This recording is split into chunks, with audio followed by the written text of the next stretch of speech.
going on, everyone, and welcome back to this week's installment on The Lake Show. Now, I apologize for not posting last week.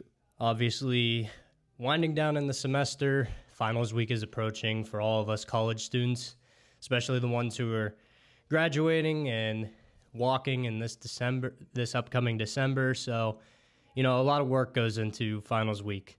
Obviously, all students know this. So, I appreciate you guys being patient. I really appreciate all the support. The channel is getting a lot of traction recently, especially on my Instagram. For those of you who really know me, I'm not the biggest Ohio State fan in the world. And I released a Instagram short recently explaining that Ohio State has been spoiled, to say the least, when it comes to quarterback talent that they've had over the past 15 to 20 years almost. So, like I mentioned before, I'll say it again. So, Ohio State has been the most spoiled team in all of college football when it comes to quarterback talent. They've had quarterback talent that competed for Heisman trophies, national championships for damn near a 20-year stretch. So, you all, and everybody has been bashing on me because I forgot one quarterback's name, but I'll actually remember him this time. So, Ohio State went from Troy Smith to Terrell Pryor to Braxton Miller to J.T. Barrett to Cardell Jones to who was after? Oh, the late great Dwayne Haskins, obviously. Then it went to Justin Fields and then C.J. Stroud. So all those quarterbacks have been top-tier college football players. Now, a lot of people in the comments on that Instagram reel have been saying that, I forgot Justin Fields and all that, but they've all been saying that these guys were not top tier. Like some of them are absolutely clueless when it comes to this. I know college football. I've watched it damn near my whole life. And anybody who goes against me on this, I'm willing to argue. I can argue with anyone to the ends of the earth about college football talk, NFL talk, even though some people think my takes are bullshit, especially when it came to the Michigan cheating scandal. But, hey, Harbaugh is back on the sidelines, and, Michigan is, we'll talk about that a little bit later today. But I'd like to go over a couple other things. Kyle McCord is not any of those quarterbacks. Like I mentioned in that short, like I mentioned in the last episode I conducted when I was talking about the college football playoff outlook and everything like that. Listen, Kyle McCord is the starting quarterback at Ohio State, one of the best programs in college football history and one of the best programs that, has been in contention for national championships year in, year out for damn near 15 to 20 years. I can't remember the last time Ohio State was awful. Now, I can remember my favorite teams and how often they've been bad.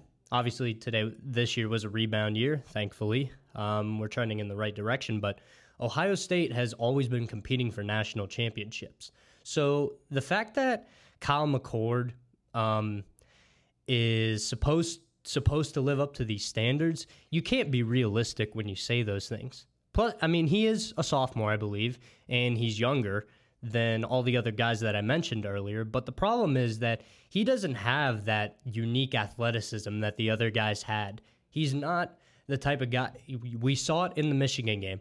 And I said to all my friends before, and a bunch of Ohio State fanboys were talking about, making bets. Obviously, sports betting is so big. And I don't bet right now just because, I'm broke. So I don't have excess money to just be blowing on gambling. But I definitely tell people who they should bet and who they shouldn't bet.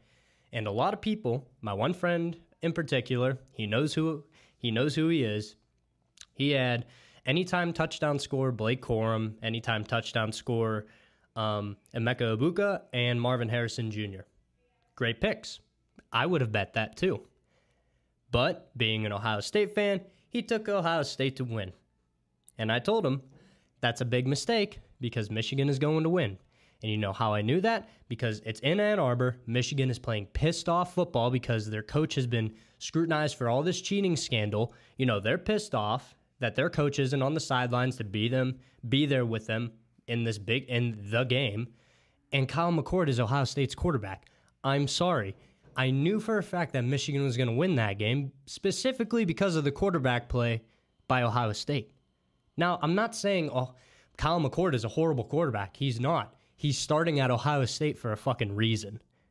You have to be good if you want to start for one of those programs. Now, maybe it's because Quinn Ewers transferred and everything, which, you know, C.J. Stroud was a better player than Quinn Ewers, in my opinion, especially after you see what C.J. Stroud is doing in the NFL right now. Easily already the best Buckeye quarterback in NFL history. That's just the case. And I can't think of, it sure as hell isn't Justin Fields. And I love Justin Fields, but man, he needs a reset. I think it's fault of both the Chicago Bears and Justin Fields. Justin Fields isn't seeing the field like he quite did. But at the same time, the Bears organization has always been defined by their defense, and they still live in fantasy land when it comes to the 85 Bears. I'm sorry, that's not the way to win in the NFL anymore. You need a high-powered offense. Defense, yes, you still need that, but at the same time, it can't make up for what an offense can produce for you. When they played the Vikings, they had 4 turnovers, and Justin Fields and the Bears offense got 4 field goals out of it the entire game. That final score was 12-10.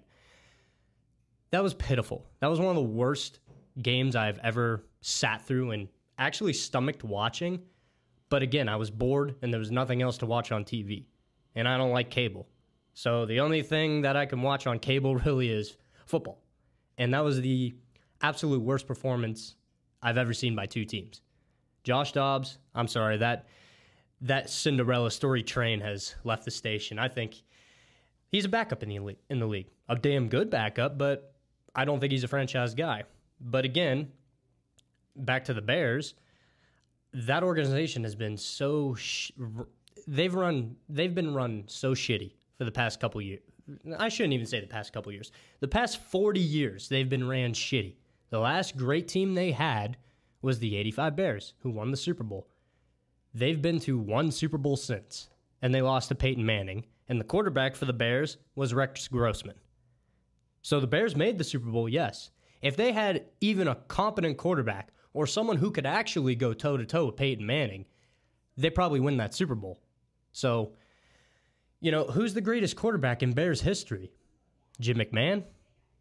You would have to say that because he won the franchise's one and only Super Bowl. It's not Jay Cutler. Yeah, he got to the NFC Championship, but was pedaling on a bike the rest of the second half and allowed Aaron Rodgers and the Packers to beat them at that game. So, you know, Chicago's always been a shit show. And do I think it's all Justin Fields' fault? No. But is it completely on the Bears? No. So, transitioning back. Kyle McCord doesn't have the unique raw talent that any of those other guys that I listed have. That's just the case of it. But I told everyone when it comes to sports betting and when it comes to college football in general, I know what I'm talking about. I know the sport. I watch it religiously, unfortunately. You know, it takes up a lot of my time when I could be doing other things, but I'm a big fan of college football. Now, we'll talk a little bit about the playoff rankings in a little bit. I'm happy I'm recording this on a Sunday, and I apologize. It might be a half-hour episode, maybe only pushing 40 minutes. I do have other things to do, but I wanted to make sure I have a video ready and uploaded for Monday. I believe I'll probably upload it around 4 o'clock in the afternoon on Monday, but we'll see. I'm not entirely sure when I'm going to be able to post that. But, you know, busy life, finals coming up. I still work a lot, so, you know, trying to get my priorities in line for these last 2 weeks. I can't leave anything to chance when it comes to graduating, so obviously that has my full concentration right now, but I apologize for not posting last week. I know that I pride myself on being able to provide good quality content on a consistent basis, but sometimes life takes over and, you know, you got to do what you got to do. So thank you for being patient with me, and, you know, I hope you enjoyed today's episode. I love college football. That's why, like I said, I'm a broken record when I say it. I know I'm a motivational channel, and I like to talk about inspirational content and helping others overcome their issues and stresses and depressions in life to, you know, better themselves for their future and their future endeavors. So, like I said, it's good to take a rest from that stuff for a while, which I have been. I know the past couple episodes have been all about football, But I love football, and a lot of traction has been getting put on my football takes and everything like that, as well as a lot of scrutinization because my picks are quote-unquote trash. I invite anyone to come on here and debate me when it comes to sports. I invite anyone. I'll be the Stephen A. Smith to your whoever. I promise you, you'll walk away feeling my point of view of things. That's for sure.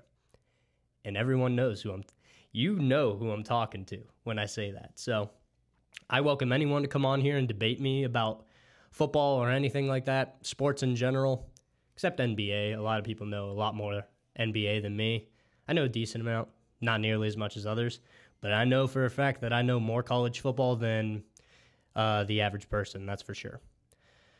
Okay, so I want to transition to something else. So obviously the transfer portal is a big thing in college football now, the whole NIL thing, the NIL deals and partnerships, I 100% stand by the statement where I agree with it. I do believe the athletes have every right to be paid for their name, image, and likeness. I 100% agree with athletes being paid in college. That's how it was that's how it should be. Unfortunately, I was a big advocate for all the ESPN college football games and the NCAA football series. Obviously, that's coming back next summer. I can't wait for that, as long as EA doesn't decide to fuck it up like they fuck up every game that they decide to make. Just make it a good game. But the reason it's taken so long is because they're building it from the ground up. There hasn't been a new college football game released since 2013, I believe. So going on 10 years, back when all this started about the name, image, and likeness situation. And obviously, I forget the name of the player, but some of the players, not necessarily college football, but I believe it was a former basketball player who filed the first lawsuit, which they won. So now we're on a 10-year streak of without a college football game or anything like that. I'm looking forward to its return next year. Like I said, EA, I hope they don't screw it up. It's not, and plus, people think they just want to release NCAA 14 again, just updated, which I'd be okay with, but at the same time, they're taking the time to build it from the ground up into a completely different game. So that's where that whole issue came with. But I've always been a fan of the idea of paying college athletes what they're worth. My issue is, though, it has become NFL free agency. It's basically just paying for players to come to your school. That's it. And I think that's unfortunate for the sport. It's no longer about recruiting. Why would I recruit? If I'm a big-time college football program, let's say I'm just a quarterback away from making a complete splash and turn around the entire roster. I'm talking from like a 9-win team to a college football playoff hopeful team. Why would I go and recruit an 18, 19-year-old freshman in high school who hasn't played college football at all, who has no on-field experience at the next level, especially at the D1 level, when I can just go into the transfer portal and pay $1 million or $2 million or $3 million or however much money to get one of those transfer quarterbacks who already have time under their belt, experience, and are just better in general than some of these freshmen coming in. So why would you want to? The biggest downside to all of this is that, in a way, it kind of hurts recruiting because you could just go out and pay for players to come to your school. And I do think there should have been a fine limit on how much that athletes should be able to make when it comes to all this stuff. I get partnership agreements. I get like sponsorships and all that. That's an endless money pit that a lot of people, but like quarterbacks like Caleb Williams, I'm pretty sure he's making like $5 million a year in college. That's unheard of. And I'm pretty sure Arch Manning from Texas, the backup for Texas, is not far off behind.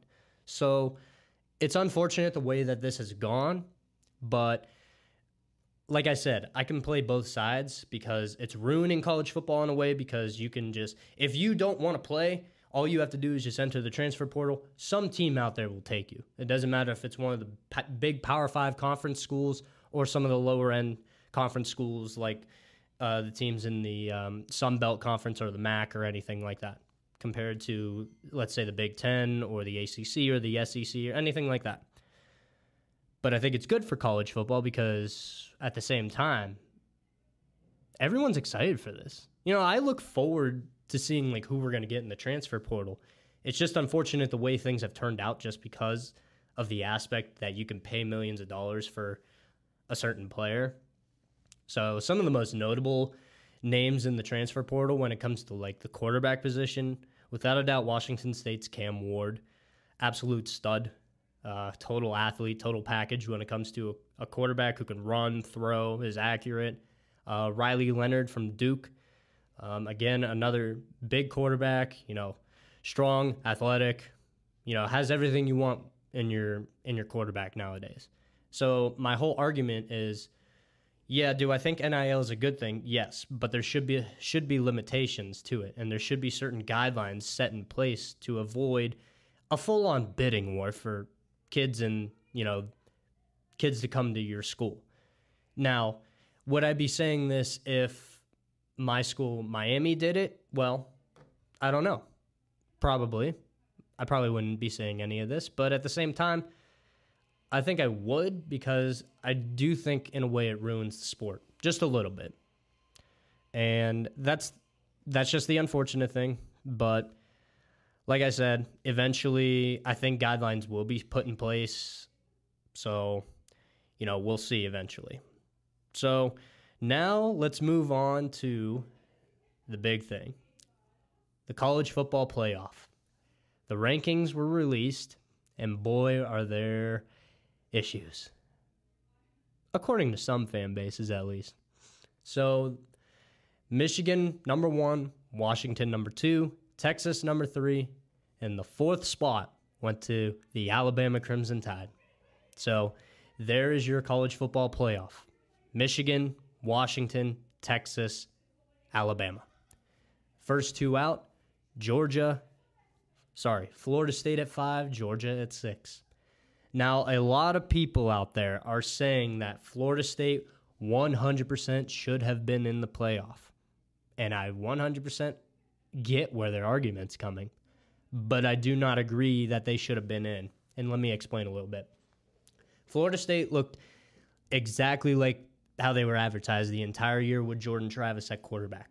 They looked like a top 4 team. Their defense was solid, studs all around. Their offense was high-powered. Jordan Travis was in the front running for the Heisman basically the entire year. Here's the problem, though. They are not the same team without Jordan Travis. That's just the case. I'm sorry, Florida State fans. I know I'm a Miami fan, so in a way, it kind of made my day to see you guys screwed over. How does it feel to go undefeated and not make the college football playoff? I know I'm happy about it because I just can't help but laugh my ass off over it. That's payback for the 2000 national championship year that Florida State partook in, even though Miami beat you guys, and you still managed to get into the college football BCS national championship in 2000. This is payback for that. So I hope you enjoy your Orange Bowl or Sugar Bowl or whatever fucking bowl game you're going to, because you ain't going to the dance. Neither is Miami, but I admitted that I knew we weren't going to. But I just find it so hysterical that Florida State went undefeated, won the ACC, and they're the first ones out of the playoff.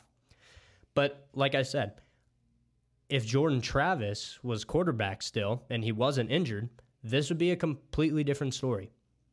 I don't think Alabama would be in the playoff had Jordan Travis never gotten hurt. I think the order would have been Michigan, Washington, or Florida State. You can flip them. But for intents and purposes, let's just keep Washington at 2, which is where they are now. So it would have been Michigan at 1, Washington at 2, Florida State at 3, and then I would make the argument Texas would have still got that 4th spot because they have the tiebreaker over Bama.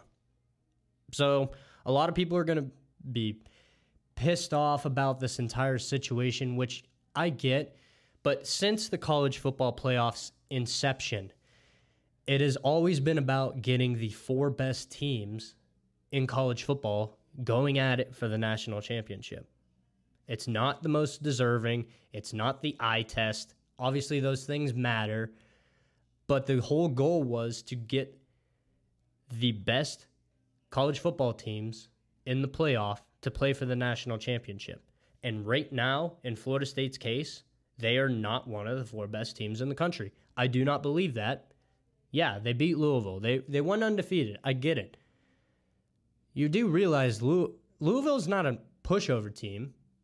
Don't get me wrong, Florida State's defense handled business, but if you look at Florida State's offense now with Rodemaker at quarterback, this is just not the same team whatsoever. You can see it.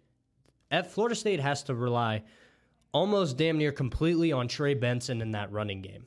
So, in a way, no. Yeah, they're still a great team, but I'm sorry, they're not one of the 4 best now. If Jordan Travis was in, Florida State would be in. That's just the unfortunate case.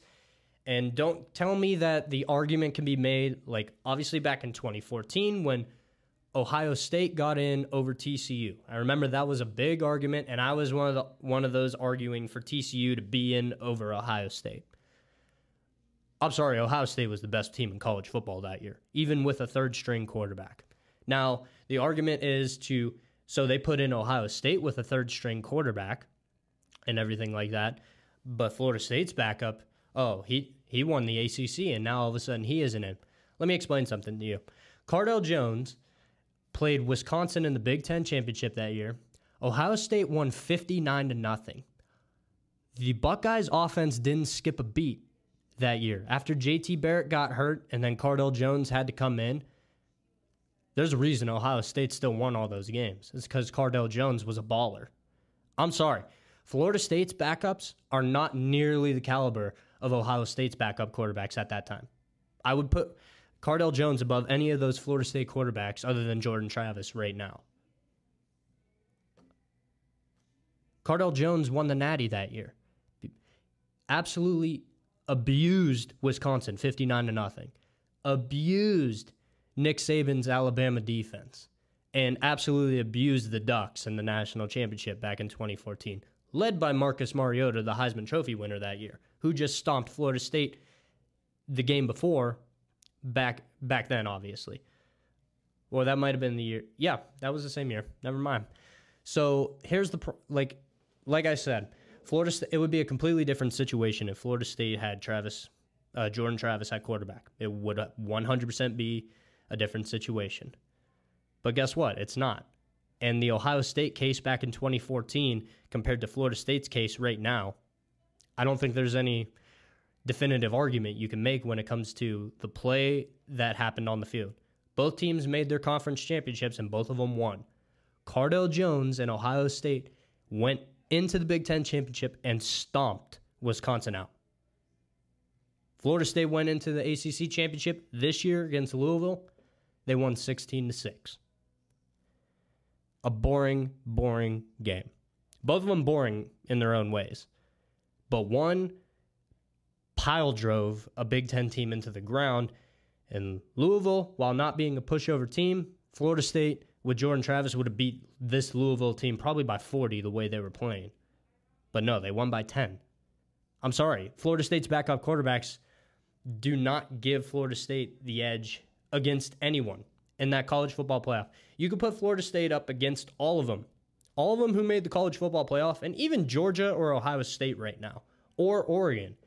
I think Florida State loses to Michigan. I think they lose big to Washington, big to Texas, big to Bama, Georgia, Ohio State, Oregon. I think Florida State loses to all of them. I don't think they can compete with any of those teams with this quarterback situation. So that's the whole deal. I get people are going to be mad about it, but I'm sorry, that's just the way it goes. Oregon, this is why I love college football. No matter what, there will always be an argument for this of who deserves to be in. Deserves. That has been the whole notion that people have been arguing for since the inception of the college football playoff. I'm sorry. Per the committee stated before multiple times, it's about getting the 4 best teams in all of college football. And right now, Florida State is not that team. It's unfortunate. It would have been cool to see them. Not really, because I'm a Miami fan, and I'm still going to laugh about this probably for a long time, at least until next season when Miami beats you guys. Knock on wood. But Yeah, so the college football rankings are out, and, jury's out on everything.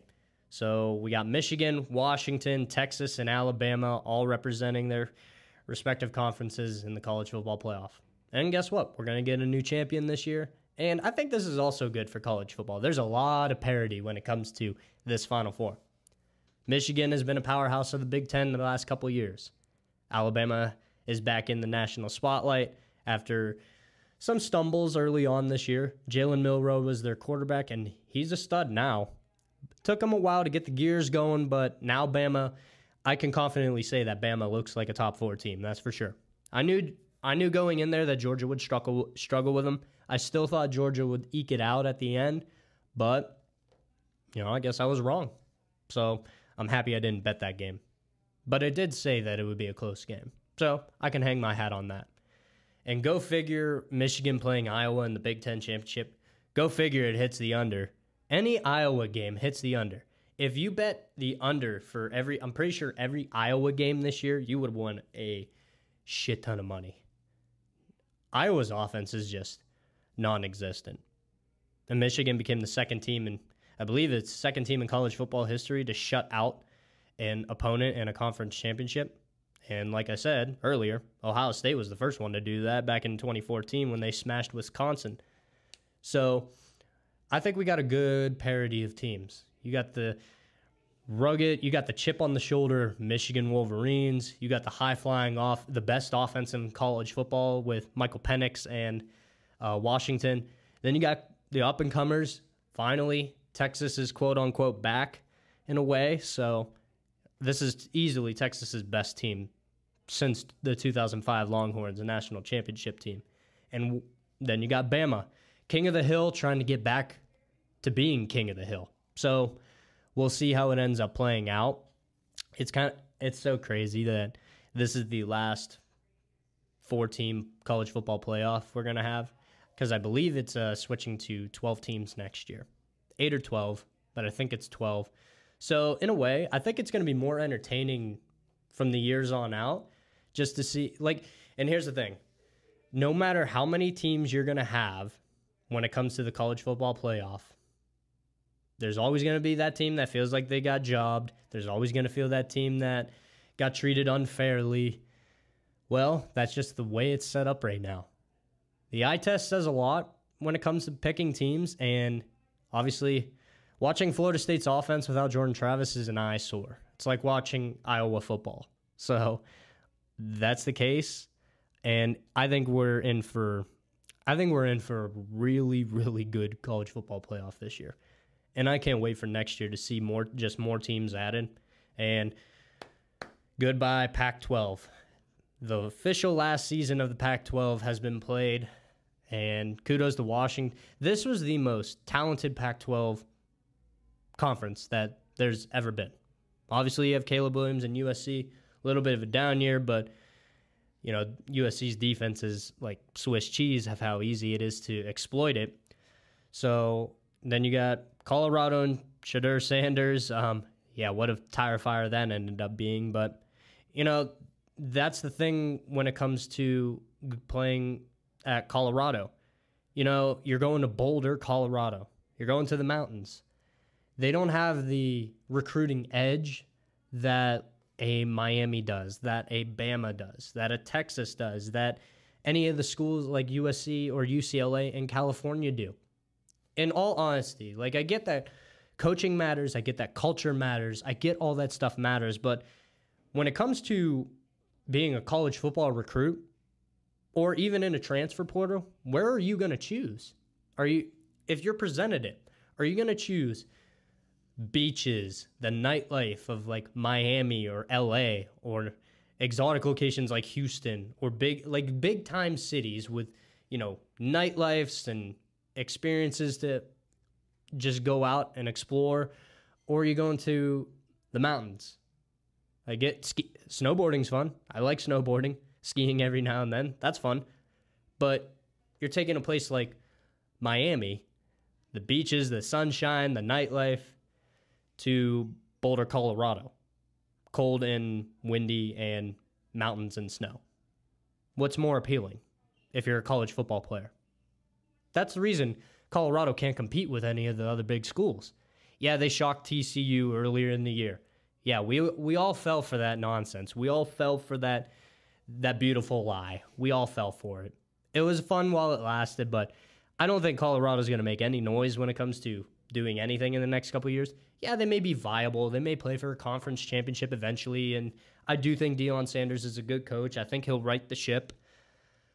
But the problem is, when it comes, like, the best chance Colorado has to be viable and, for all but 20 minutes in my lifetime is, they got to recruit, and they got to try to make Boulder more appealing. I don't know what the recruiting scheme would be, but, the best option for Colorado football is to go into the transfer portal to get players. And obviously you can use Deion Sanders as that. But in all reality, that's why Colorado is what it is. It's not appealing to some athletes. A lot of athletes would prefer the beaches over the mountains. And honestly, I don't blame them. I would feel the same way. So the college football playoff rankings were released. We got Michigan going up against Alabama, and we got Washington going up against Texas. So I'm going to make my final prediction right now. Michigan, Bama. That's a tough one. I think Bama is playing out of their mind football right now, especially going into the SEC Championship and just handling business against Georgia, who I considered was the best team in college football for a while anyway. I knew they had their weaknesses, and I know that their quarterback situation is not like their quarterbacks from the past, and you can say that about a lot of schools, but you got the tough, rugged defense of Alabama and this, kind of the outcome, the show out for Jalen Milroe. He's really playing great football right now, so I'm honestly going to take Bama to beat Michigan. I'm sorry, my Michigan friends.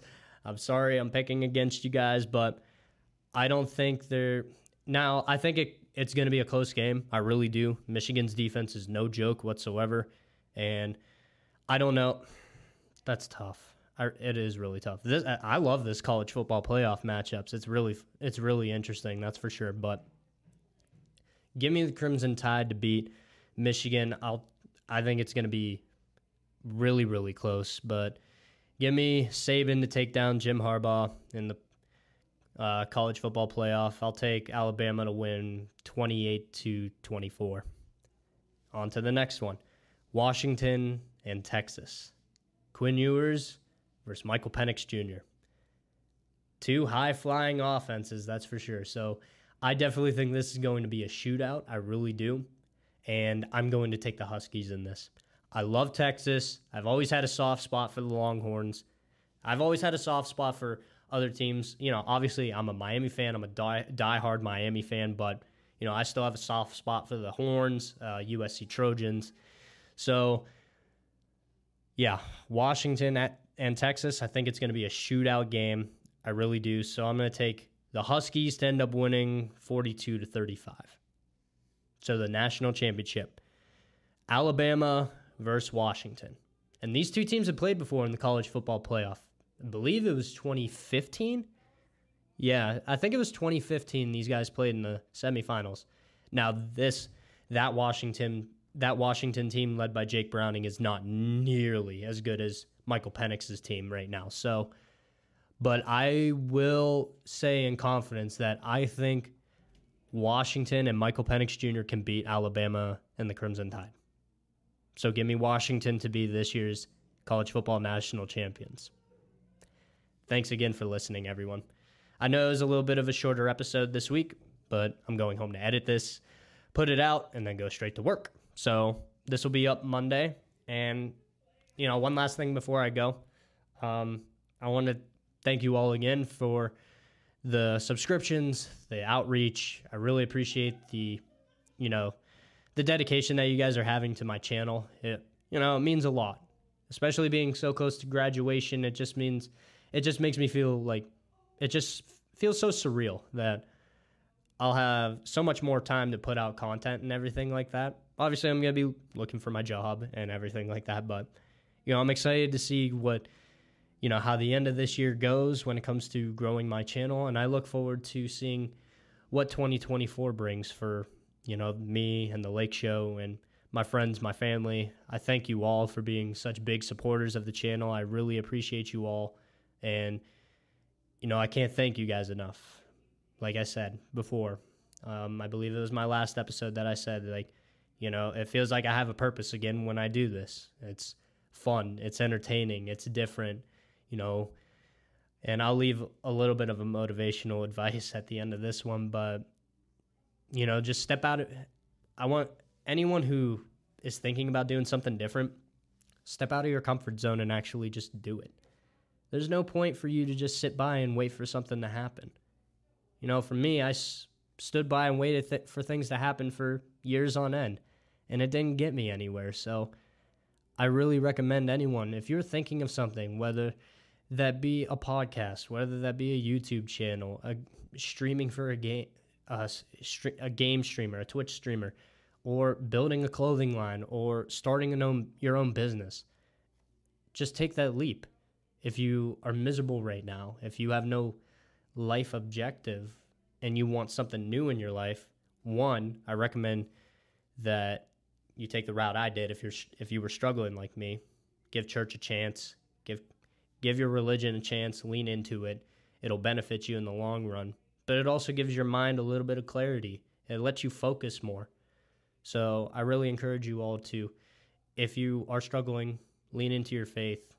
It'll open your eyes, and you're gonna see a brighter future. That's for sure. And that's gonna wrap it up this week on the Lake Show, everyone. Make sure to like, subscribe, leave some comments down below, and share with your friends.